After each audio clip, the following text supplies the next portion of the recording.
नमस्कार, आप देख रहे हैं इंडिया वॉइस और मैं हूं आपके साथ स्वीटी दीक्षित। बुलेटिन की शुरुआत करेंगे झारखंड की खबरों के साथ। सीपी राधाकृष्णन ने झारखंड के राज्यपाल पद की शपथ ली। झारखंड के 11वें राज्यपाल के रूप में लिए शपथ। कार्यवाहक मुख्य न्यायाधीश अपरेश कुमार ने दिलाई शपथ।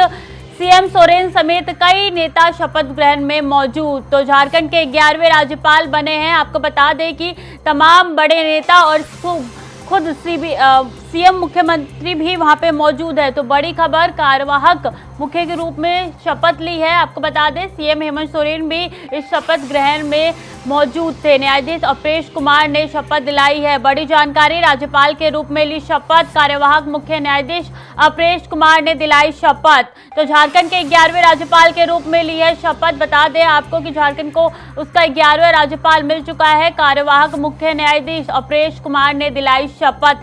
सीएम समेत कई बड़े नेता शपथ ग्रहण समारोह में मौजूद। सीएम सोरेन भी इस शपथ ग्रहण समारोह में मौजूद थे। तो सीपी राधाकृष्णन ने शपथ ली है, 11वें राज्यपाल बने हैं झारखंड के। बड़ी जानकारी आपके साथ साझा कर रहे हैं। 11वें राज्यपाल बने सीपी राधाकृष्णन, झारखंड के राज्यपाल की शपथ ली है उन्होंने। झारखंड के 11वें राज्यपाल के रूप में उन्होंने शपथ ली है। इसके साथ आपको बता दें सीएम हेमंत सोरेन, कई बड़े नेता वहां पे मौजूद। कार्यवाहक मुख्य न्यायाधीश अपरेश कुमार ने दिलाई शपथ।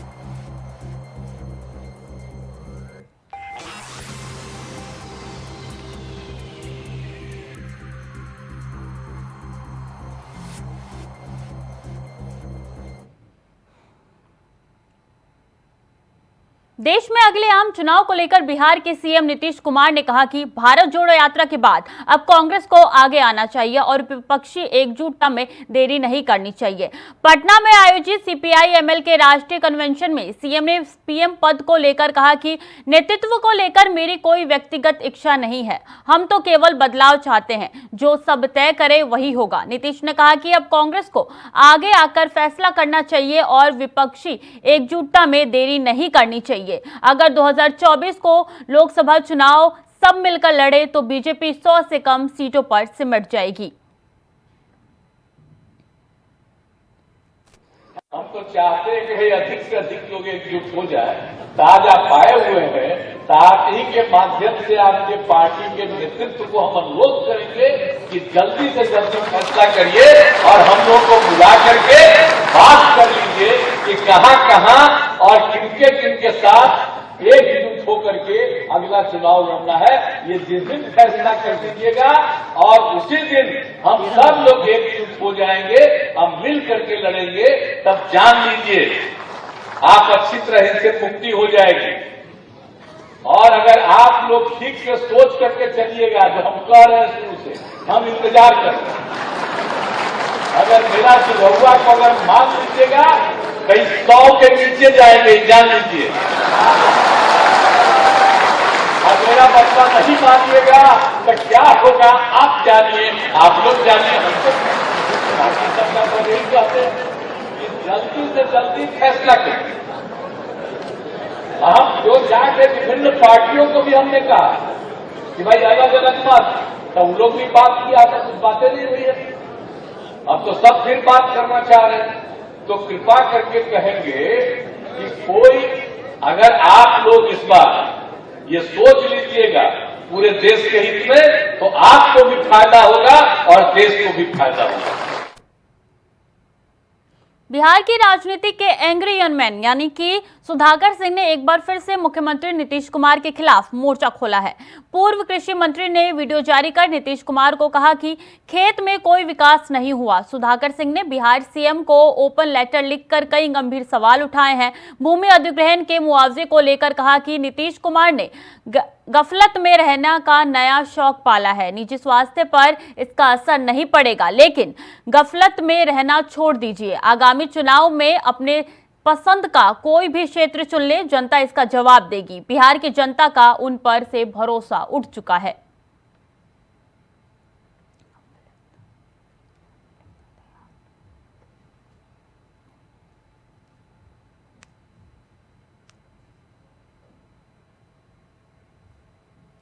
आप स्वयं चुनाव नहीं लड़ते, आपको तो बिहार की जनता पे भरोसा होता तो 17 सालों से चुनाव आप लड़ना बंद कर चुके हैं और इतना ही लगता है कि बहुत अच्छा आप काम करते हैं तो अपने पसंद का इलाका चुन करके चुनाव लड़ना चाहिए। आने वाले चुनाव में आप स्वयं चुनाव नहीं लड़ते। आपको तो बिहार की जनता पे भरोसा होता तो 17 सालों से चुनाव आप लड़ना बंद कर चुके हैं।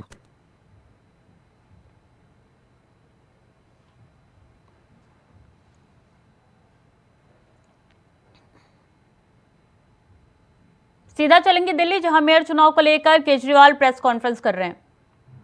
ये किया। दूसरा आदेश, you should engage the services of Shri Tushar Mehta. मेरा वकील तुषार मेहता है, तुम भी तुषार मेहता को करो, तुम अपना वकील गौतम नारायण को मत करो। और तीसरा कहते हैं counter affidavit has been file, कि तुम वहां क्या बोलोगे ये भी मैं तय करूंगा। तुम्हारा वकील ऑपोजिट दो पार्टियां कोर्ट में हैं। एक पार्टी अपनी दादागिरी, अपनी गुंडागर्दी, अपने पद का दुरुपयोग करके दूसरी पार्टी को कहती है कि तेरा वकील भी मैं तय करूंगा, तेरी सबमिशंस भी मैं तय करूंगा और तू मेरे पक्ष में बोलेगा। ये तो इन्होंने, ये क्या है? तो ये दो डायरेक्शन जब उस अफसर के पास गई, उस अफसर को दिल्ली सरकार के मनीष सिसोदिया जी ने डायरेक्शन दी कि आप गौतम नारायण को कीजिए, एलजी साहब ने डायरेक्शन दी कि आप तुषार मेहता को कीजिए। वो बेचारा अफसर, आप सोच सकते हैं क्या करता। उसके पास कोई चारा नहीं था, उसने तुषार मेहता जी के पक्ष में अपना वकालतनामा दी। दिल्ली सरकार का वकालतनामा भी तुषार मेहता जी के पक्ष में दे दिया। क्यों दिया? उस अफसर के पास दो ऑर्डर थे। एक दिल्ली सरकार के मंत्री का ऑर्डर था जिसके अंडर में वो काम करता है, उसका एलजी से कोई लेना देना नहीं है उस अफसर का। और एक एलजी का ऑर्डर था। एलजी कह रहे हैं तुषार मेहता को वकील लगाओ, ये मंत्री जी कह रहे हैं, उसके अपने मंत्री जी कह रहे हैं कि गौतम, उसने तुषार मेहता के वकालत के पक्ष में वकालतनामा दे दिया। तो तुषार मेहता सुप्रीम कोर्ट के अंदर दोनों पार्टियों की तरफ से खड़े थे, दिल्ली सरकार की तरफ से भी खड़े थे और एलजी साहब की तरफ से भी खड़े थे। जाहिर तौर पे अफसर के यहाँ पे बंदूक रख के उसको धमकी दे के तेरे को सस्पेंड कर देंगे, तेरे को ट्रांसफ़र कर देंगे, तेरा करियर बर्बाद कर देंगे, उससे ज़बरदस्ती करके और वो वकालतनामा दिलवाया गया। एलजी ने ऐसा क्यों किया? एलजी ने ऐसा इसलिए किया, एलजी साहब जानते थे कि उन्होंने जितने काम किए हैं वो गैर कानूनी है, असंवैधानिक है। अगर सुप्रीम कोर्ट के अंदर उनकी पोल खुल गई तो एलजी मुंह दिखाने के लायक नहीं बचेंगे। इसीलिए उन्होंने गुंडागर्दी करके, अपना पद का दुरुपयोग करके उन्होंने दोनों पक्षों का वकील एक करवाया, दोनों पक्षों का काउंटर एफिडेविट एक करवाया। तो इससे साफ साफ जाहिर है कि सुप्रीम कोर्ट में सच को छुपाने के लिए एलजी साहब ने ये सारा षड्यंत्र रचा। जैसे हम फिल्मों में देखते हैं कि जो क्रिटिकल गवाह है उसको कोर्ट में पेश होने से रोकने के लिए कभी उसको किडनैप कर लिया जाता है, कभी उसके परिवार वालों को किडनैप कर लिया जाता है, कभी उसको हत्या कर दी जाती है जो क्रिटिकल विटनेस होता है। ये बहुत बड़ा गुनाह है, ये क्राइम है। एलजी साहब ने जो किया वो वही काम किया कि एक पार्टी के सच्चाई को सुप्रीम कोर्ट के सामने रखने से रोकने के लिए उन्होंने अपना ये सारा षड्यंत्र रचा। ये मैंने कई वकीलों से सुबह से बात की है। This amounts to, LG's action amounts to interference in the administration of justice. It is criminal contempt of court. LG of lieutenant governor of Delhi has committed criminal contempt of court. मैंने आज एलजी साहब को ये चिट्ठी भी लिखी है, आप लोगों को उस चिट्ठी की कॉपी भी दे दी है। और मेरी एलजी साहब से अपील है कि इस तरह से गुंडागर्दी करके दिल्ली को चलाने की कोशिश मत कीजिए। दिल्ली के कामों में, चुनी हुई सरकार के काम में इस तरह से गुंडागर्दी करके दखलंदाजी मत कीजिए। वो एक बहुत बड़े संवैधानिक पद पे बैठे हैं, उनकी जिम्मेदारी है न्याय होना चाहिए। सुप्रीम कोर्ट के अंदर केस चल रहा है तो उनकी जिम्मेदारी है एक फादर फिगर की तरह कि सारी पार्टियों का पक्ष सच्चाई के साथ रखा जाए, फिर जो भी कोर्ट निर्णय ले। लेकिन उन्होंने उसको करने से रोका। ये तो अच्छा हुआ, जो मुद्दे थे दिल्ली सरकार से सुप्रीम कोर्ट को कुछ पूछने की जरूरत नहीं पड़ी। सुप्रीम कोर्ट को 5 मिनट के अंदर मुद्दा समझ में आ गया। अगर सुप्रीम कोर्ट बाई चांस कल ये पूछता कि दिल्ली सरकार का वकील कौन है, दिल्ली सरकार हमें ये बताए, तो 2 लोग खड़े होते। एक तुषार मेहता खड़ा होता जिसके पास अफसर का वकालतनामा था, और एक गौतम नारायण खड़ा होता जिसके पास मनीष सिसोदिया का वकालतनामा था। ये क्या है? एलजी साहब कर क्या रहे हैं? अगर आपके कोई प्रश्न है तो आप। कोर्ट में आपकी तरफ से वकील, आम आदमी पार्टी की तरफ से वकील थे, वो था शैली ओबरॉय। शैली ओबराय ने 2 लोगों को पार्टी बनाई, एक दिल्ली सरकार को और एक एलजी को। उन्हीं मुद्दों पे एलजी के अलग वो थे, दिल्ली सरकार के अलग थे, तो 2 अलग वकील होने चाहिए थे। तो मान लीजिए कोर्ट एक मुद्दे पे पूछता, दिल्ली सरकार आपको क्या कहना है, एलजी साहब आपको क्या कहना है, कोर्ट को पूछने की जरूरत नहीं पड़ी। कल आपने देखा कि 5 मिनट के अंदर जज साहब को पूरा मुद्दा समझ आ गया, उसके बाद उन्होंने ऑर्डर कर दिया।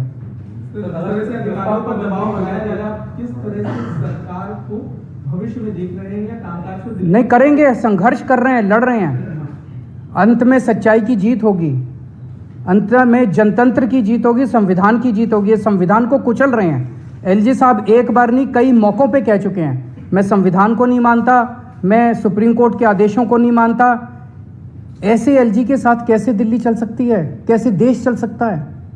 सर बहुमत आप लोग के पास है, अगर 22 तारीख को मेयर का चुनाव होता है तो आप लोग निश्चित है कि इस बार आम आदमी पार्टी का मेयर दिल्ली को मिल जाएगा? बिल्कुल मिलना चाहिए। जब हमारे पास नंबर्स हैं, आप सब लोग जानते हैं कि हमारे पास नंबर्स हैं, और नंबर्स भी 1-2 नहीं, लगभग 30-40 से भी ज़्यादा हमारी मेजॉरिटी है, उनसे ज़्यादा है। मैंने उनसे यही कहा है कि आपके जैसे आप संवैधानिक पद पे बैठे हैं, इस तरह की हरकतें करना आपको शोभा नहीं देता है। सर कल एक्साइज मैटर के ऊपर सीबीआई की दोबारा से इंटेरोगेशन है मनीष की, क्या लगता है कि अब क्या इंटेंट लगता है? मुझे पहली चीज़ तो शराब घोटाला नाम की कोई चीज़ नहीं है, कोई घोटाला नहीं हुआ। सबसे अच्छी पॉलिसी देश में, सबसे पारदर्शी पॉलिसी हम लोगों ने बनाई। यही पॉलिसी जब पंजाब में लागू की गई तो पंजाब में 48% रेवेन्यू बढ़ा, सेम टू सेम पॉलिसी। तो दिल्ली के अंदर इन लोगों ने जानबूझ के पॉलिटिकल वेंडेटा के तौर पे, राजनीतिक षड्यंत्र के तौर पे इन्होंने ये सारा केस रचा है। मनीष जी कल जाएंगे, हम पूरा कोऑपरेट करेंगे और अंत में सच की जीत होगी। Thank you. ये तो वही बताएंगे, मैं कैसे बता सकता हूँ।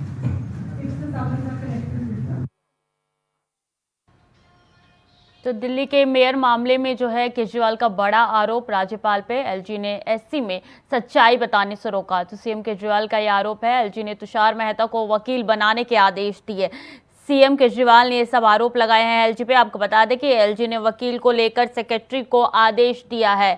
तो दिल्ली के सीएम का ये बड़ा आरोप है कि एलजी पे सुप्रीम कोर्ट में पोल खुलने से डर रहे थे एलजी। तो आपको हम जानकारी दे रहे हैं किस तरीके से प्रेस कॉन्फ्रेंस करके एलजी पे ये तमाम आरोप लगाए जा रहे हैं सीएम केजरीवाल की तरफ से। दिल्ली के सीएम है केजरीवाल, जो कि दिल्ली के एलजी पे ये तमाम आरोप लगा रहे हैं। दिल्ली मेयर मामले में केजरीवाल ने बड़ा आरोप लगाया है। बता दें कि उन्होंने कहा है कि एलजी ने सुप्रीम कोर्ट में सच्चाई बताने से रोका है। केजरीवाल की तरफ से तमाम बयान और तमाम आरोप लगाए गए हैं एलजी पे। एलजी ने तुषार मेहता को वकील बनाने के आदेश दिए, ये केजरीवाल की तरफ से कहा गया है। एलजी पे तमाम आरोप लगाए गए हैं। तो आपको बता रहे हैं हम किस तरीके से प्रेस कॉन्फ्रेंस करके केजरीवाल ने ये आरोप लगाए हैं।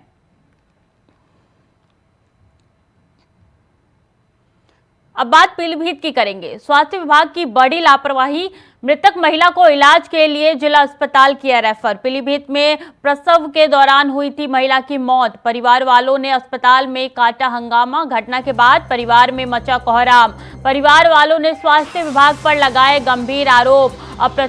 अप्रशिक्षित लोगों पर इलाज करने का आरोप। घटना के बाद मौके पर पुलिस पहुंची। बरखेड़ा सामुदायिक स्वास्थ्य केंद्र का मामला है। आपको बता दें कि पीलीभीत में प्रसव के दौरान महिला की मौत हो गई। परिवार वालों ने अस्पताल में हंगामा काटा है। इसी के साथ आपको बता दें कि लगातार जो है परिवार वालों की तरफ से हंगामा काटा जा रहा है। घटना के बाद मौके पर पुलिस भी पहुंची है। आपको बता दें पुलिस पहुंच के मामले को शांत कराया। पुलिस ने, परिवार वालों ने स्वास्थ्य विभाग पर गंभीर आरोप लगाए हैं। तो पीलीभीत का ये पूरा मामला है जहां पे स्वास्थ्य विभाग पर ये गंभीर आरोप लगाए हैं। आपको बता दें कि अप्रशिक्षित लोगों पर इलाज करने का आरोप लगाया है। वहां के स्वास्थ्य विभाग की बड़ी लापरवाही। घटना के बाद मौके पर पुलिस भी पहुंची है। आपको बताओ प्रसव के दौरान जो है महिला की मौत हो गई। परिवार वालों ने खूब हंगामा काटा। बरखेड़ा सामुदायिक स्वास्थ्य केंद्र का ये मामला है जहां पे परिवार वालों ने हंगामा काटा और स्वास्थ्य विभाग पर कई गंभीर आरोप लगाए गए हैं। आपको बता दें कि प्रसव के दौरान महिला की मौत हो गई, जिसके बाद से यह हंगामा काटा जा रहा है।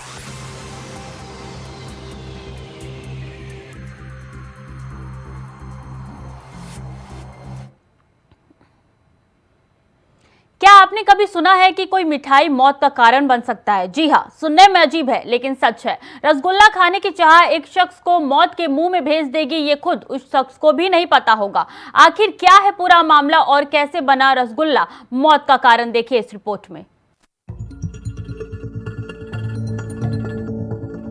ये शर्मनाक मामला मैनपुरी के थाना कुरावली से सामने आया है, जहां रसगुल्ले के विवाद में एक शख्स की पीट कर हत्या कर दी गई। वहीं दूसरा व्यक्ति गंभीर रूप से घायल हो गया। दरअसल दावत में रसगुल्ले को लेकर दो पक्षों में विवाद हो गया और इस दौरान जमकर लाठी डंडे भी चले। इतना ही नहीं, इस घटना में एक व्यक्ति की मौत हो गई और दो घायल बताए जा रहे हैं। अब आपके मन में ये भी सवाल उठ रहा होगा कि आखिर मीठे रसगुल्ले पर खूनी घमासान क्यों? तो चलिए आपको बताते हैं। तो ये विवाद शुरू होता है रसगुल्ले से भरी बाल्टी में हाथ डालने को लेकर।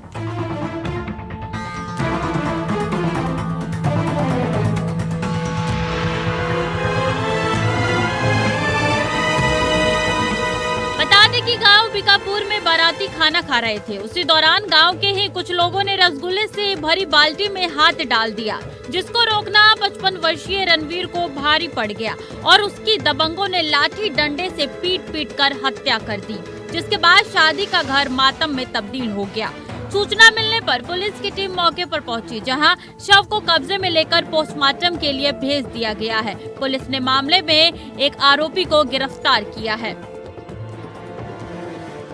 वहाँ पे सारी बाराती लोगों को खाना खिला रहे थे। वो जो शराबी थे वो व्यवस्था भंग कर रहे थे, तो हमारे पापा ने मना किया, तो रोकने की मना की, तुरंत वो लाठी डंडों से झगड़ा कर। नहीं, मिठाई की बाल्टी थी, क्या हो गया था? किस चीज़ को लेकर? मिठाई रसगुल्ले की बाल्टी थी। हाँ, तो उसको वो लोग क्या बदतमीजी कर रहे थे? हाथ से उठाकर खा रहे थे। झूठा कर रहे थे क्या उसको भी?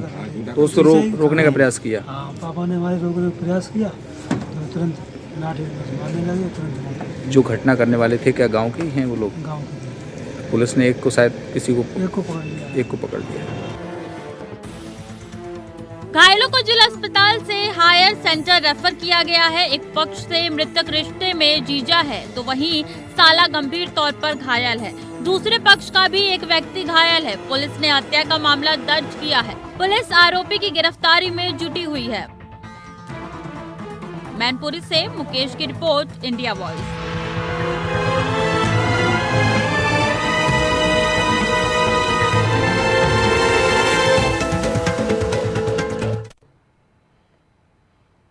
महाशिवरात्रि के अवसर पर देश भर में शिव मंदिरों में विशेष पूजा अर्चना आयोजित की जा रही है। इस कड़ी में जौनपुर में सूर्योदय से पहले ही सैकड़ों संख्या में भक्तों के पहुंचने का सिलसिला शुरू हो गया है। भक्त भगवान शिव पर विशेष रूप से अर्पित करने के लिए धतूरा, बेर, बेलपत्र आदि खरीदते भी दिखाई दिए। साथ ही शिव भक्त शिव मंदिरों में जलाभिषेक और रुद्राभिषेक कर रहे हैं, तो वहीं शिव बारात में शिव भक्त शामिल होकर भोलेनाथ की जयकार लगा रहे हैं। बता दें कि जौनपुर में शिवरात्रि मेला लगातार 3 दिन तक चलता है।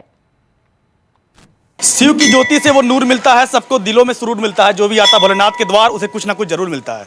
इस वक्त इंडिया वॉइस की टीम जो है जौनपुर के गोपेश्वर धाम मंदिर पर है, जो कि सागन क्षेत्र में मंदिर पड़ती है। तो हमारे साथ शिव भक्त भी मौजूद हैं। आज जानेंगे महाशिवरात्रि महापर्व को लेकर किस तरह से उत्साह। जी भैया, क्या नाम आपका? मेरा नाम शीतल प्रसाद अग्रवाल है। और शीतल जी, ये बताइए कैसा उत्साह है? तो आज बहुत मेरे जीवन का बहुत बड़ा सपना आज पूरा हो रहा है। मैंने संकल्प लिया था कि इस शिवरात्रि के पहले पहले बाबा को जलाभिषेक हो जाए, और बाबा ने 1 साल तक बहुत तपस्या की मेरे इस कार्य में, और उनको कहीं भी जलाभिषेक नहीं हो पाया। उनको एक छोटे से कमरे में बंद करके उनकी पूजा अर्चना होती रही। लेकिन आज वो सौभाग्यशाली क्षण आ गया, जो विगत 10 फरवरी को जिनका पूजन अर्चन शुरू हो गया। और आज महाशिवरात्रि के दिन बहुत ही बड़ा मेरे को सुख शांति मिली इससे, कि आज हमारी सागन की नगर की जनता अपने बाबा भोलेनाथ का दर्शन कर पा रही है और जलाभिषेक कर रही है। जौनपुर के तमाम शिवालय जैसे तिलोचन महादेव हुआ, सुजानगंज हुआ और सागन के गोपेश्वर धाम मंदिर, एक ऐतिहासिक मंदिर है। कहा जाए भक्तों की सुबह से भीड़ देखने को मिल रही है। इसके विषय में मैं तो इतना ही कहना चाहूँगा। मेरे पिताजी, मेरी अवस्था 14 वर्ष की थी जब वो दिवंगत हो गए, और उसके बाद उन्होंने सन 77 में वो दिवंगत हुए। सन 76 में इस मंदिर का निर्माण शुरू किया था, लेकिन स्वास्थ्य के वजह से ये 77 में कार्य रुक गया। 78 में मेरे ताऊ जी, मतलब मेरे पिताजी से जो बड़े भाई थे, उन्होंने इस संकल्प को पूरा किया। उनका नाम स्वर्गीय लालचंद जी भावसिंका था, मेरे पिताजी का नाम श्री मोतीलाल जी भावसिंका था। वो लोग भी 4 भाई थे। सबसे बड़े लालचंद जी थे, दूसरे नंबर पे मोतीलाल जी थे, तीसरे नंबर पे राम निरंजन जी थे, चौथे नंबर पे हरिनारायण जी। ये सब उन्हीं पूर्वजों का आशीर्वाद और संकल्प का प्रतिफल है जो मैं इस कार्य को भगवान भोलेनाथ की प्रेरणा से कर सका। और भी कुछ शिव भक्त उनसे भी जानने का प्रयास करेंगे। भैया, आज आप बाबा के दरबार में हैं, तो क्या क्या मनोकामना रहेगी आपकी? मनोकामना यही रहेगी भाई, हर हर महादेव। शिवरात्रि के पर्व को देखा जाता है, बाबा का जलाभिषेक होता है, कहा जाता है सारी मनोकामना पूरी होती है। कैसे कैसे उत्साह को देख रहे हैं आप? अच्छी तरह से उत्सव चल रहा है। आज महाशिवरात्रि का पर्व है। और बिल्कुल आपको कैमरामैन से कहना अंदर की तस्वीर दिखाएं। तस्वीरों में आप देख सकते हैं भोलेनाथ के दरबार में जो है सुबह से ही भक्त जलाभिषेक करने के लिए पहुंचे हैं और भक्तों की भीड़ लगी हुई है। महिलाएं, बच्चे, पुरुष सभी जो है बाबा के दरबार में मौजूद हैं। आप तस्वीरों में देखिए किस तरह से जो है सुबह से ही लंबी लाइन लगी हुई है। और जौनपुर के तिलोचन महादेव हुआ, चाहे सुजानगंज हुआ, चाहे गोपेश्वर धाम हुआ, सुबह से ही भक्तों के एक तांता लगा हुआ। तस्वीरों में आप देख सकते हैं शिवरात्रि महापर्व है, जो महापर्व को देखते हुए जो है लोग अपने हाथों में जलाभिषेक करने के लिए बाबा के दरबार में पहुंचे हैं। और कहा जाता है कि बाबा सभी की मनोकामना पूरा करते हैं। आज जो है शिव महाशिवरात्रि है। और भी कुछ युवा भक्त हैं। भैया, क्या नाम है आपका? प्रियांक अग्रवाल। और ये बताओ, आज महाशिवरात्रि है, जलाभिषेक करने के लिए आए, क्या लगता है बाबा कितना उत्साह है आपका? बहुत ज़्यादा है, आप देख सकते हैं यहाँ की भीड़। यहाँ फिलहाल अब दोपहर हो गया तो थोड़ा सा कम भी हो गया है, क्योंकि अभी तो सुबह में मैं आया, सुबह में तो काफ़ी और भीड़ थी यहाँ। और बिल्कुल जो है बाबा के दरबार में जो है भक्त जो है हाजिर लगाने पहुंचे हैं। आज जो है जौनपुर में शिव बारात भी जो है जगह जगह और निकलेगी। कहा जाए बाबा के दरबार में हाजिर लगाने के बाद सभी मनोकामना पूर्ण होते हैं। जौनपुर से विवेक कुमार, इंडिया वॉइस। फिलहाल के लिए बुलेटिन में इतना ही। बाकी खबरों के लिए देखते रहिए इंडिया वॉइस।